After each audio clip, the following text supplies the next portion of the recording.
સમાચાર આજથી નગર પ્રાથમિક શિક્ષણ સમિતિની શાળામાં પ્રવેશ ઉત્સવની શરૂઆત થઈ છે। તે અંતર્ગત આજે વડોદરા શહેરની વિવિધ શાળાઓ ખાતે પ્રવેશ ઉત્સવ ઉજવાયો હતો। શહેરના જયરત્ન બિલ્ડિંગ પાસે આવેલા ડોંગરેજી મહારાજા શાળા ખાતે પણ શાળા પ્રવેશ ઉત્સવ ઉજવાયો હતો। આ સમયે અકોટા વિધાનસભાના ધારાસભ્ય ચૈતન્ય દેસાઈ અને વિસ્તારના નગરસેવક ઉપસ્થિત રહ્યા હતા। Reporter Faisal Khan, NN news, Vadodara. દર્શક મિત્રો, તમારી આસપાસ બની રહેલી અવનવી ઘટનાઓ વિશે જાણવા માટે NN ન્યૂઝને લાઇક કરો, શેર કરો, સબસ્ક્રાઇબ કરો અને બેલ આઇકન પ્રેસ કરો, જેથી આપને નોટિફિકેશન્સ મળતી રહે।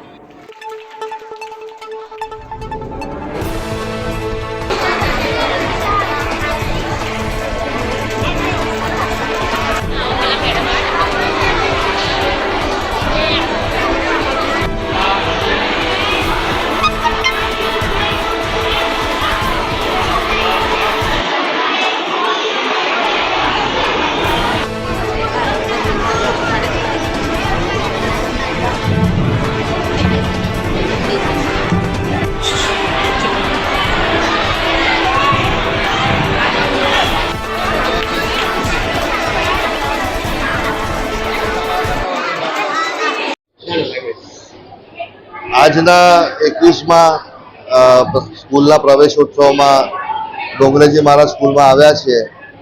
ઘણું સારું વાતાવરણ છે। સ્કૂલમાં બધા છોકરાઓ પણ બહુ જ ઉત્સુક છે અને આ જ પ્રકારનું વાતાવરણ જ્યારે દરેકે દરેક સ્કૂલમાં બની રહેશે તો ચોક્કસપણે આપણે જોઈએ કે વિદ્યાર્થીઓનો વર્ગ આ દેશમાં ઘણો આગળ રહેશે।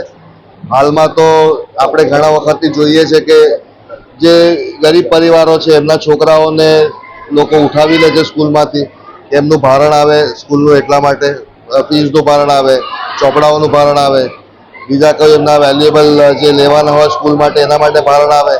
પરંતુ પાછલા લાંબા સમયથી ગુજરાત સરકાર એટલી ચિંતા કરે છે, સાથે સાથે માધ્યમિક બોર્ડ જે આપણા લોકલ શહેરનું હોય છે એ પણ એટલી જ ચિંતા કરે છે કે આ બધી જ વસ્તુઓ એમને શાળાના પ્રવેશોત્સવના દિવસે જ મળી રહે, જેથી કરીને એમના મા બાપને કોઈ પ્રકારનો ખર્ચો ન આવે અને જેટલું બને એટલું એનો યુનિફોર્મથી માંડીને બધું જ માધ્યમિક શાળા દ્વારા આપવામાં આવે છે।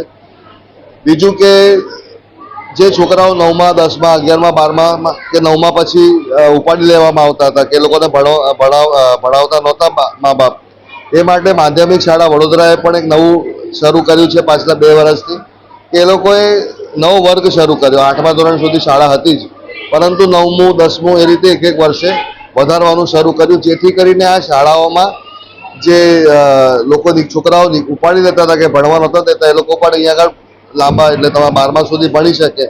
સાથે સાથે ગુજરાત સરકારે એ પણ ધ્યાનમાં આવ્યું છે કે 9મા, 10મા, 11મા ને 12મા આમાં જે છોકરાઓને મા બાપ ઉપાડી લેતા હતા એમના માટે આ લોકોએ દીકરીઓ માટે સ્પેશિયલી કે ભણે 9માથી લઈને 12મા સુધી, એના માટે યોજના ઊભી કરી છે, જેમાં શાળામાં જ એ દીકરીઓનું ફોર્મ ભરી એમના અકાઉન્ટમાં એક રકમ નાખવામાં આવે, જેથી કરીને એક પ્રોત્સાહન રૂપે કે ભાઈ દીકરીઓ સ્કૂલમાં બેસીને ભણે, સ્કૂલમાં આવીને ભણે 12મા ધોરણ સુધી। અને વિજ્ઞાન પ્રવાહમાં પાછલા 20-22 વર્ષથી એવું જોવામાં આવ્યું છે કે છોકરાઓ વિજ્ઞાનમાં પ્રવેશ ઓછો લે છે, તો 11મું, 12મું વિજ્ઞાનમાં જે પણ છોકરા કે છોકરીઓ ભણશે તેમને પણ સ્કૂલમાંથી જ એમનું ફોર્મ ભરી, એમાં કોઈ કાસ્ટ કે એવું કોઈ સિસ્ટમ છે નહીં, જે છોકરો કે છોકરી સાયન્સ ભણશે તેને પણ યોજનાઓનો લાભ મળશે। એક લક્ષ્મી યોજના છે 9માથી 12મા સુધીની, એક સરસ્વતી યોજના છે 11મું અને 12મું સાયન્સ ભણવા માટે। એટલે સરકાર તરફથી પણ આ પ્રકારની પ્રવૃત્તિ કરવામાં આવે છે કે વધુમાં વધુ લોકો લિટરેટ થાય, વધુમાં વધુ છોકરાઓ સ્કૂલમાંથી ડ્રોપ આઉટ ન લે અને સ્કૂલમાં ભણતા રહે। આપ જાણતા હશો કે આ વડોદરા શહેર જે સયાજીરાવ મહારાજ ત્રીજાએ અભૂતપૂર્વ રીતે જેટલું પણ વિદેશોમાં મળતું હોય એ બધુંનું સંચન કરીને આપણે અહીંયા આગળ ઊભું કરીને આપ્યું છે।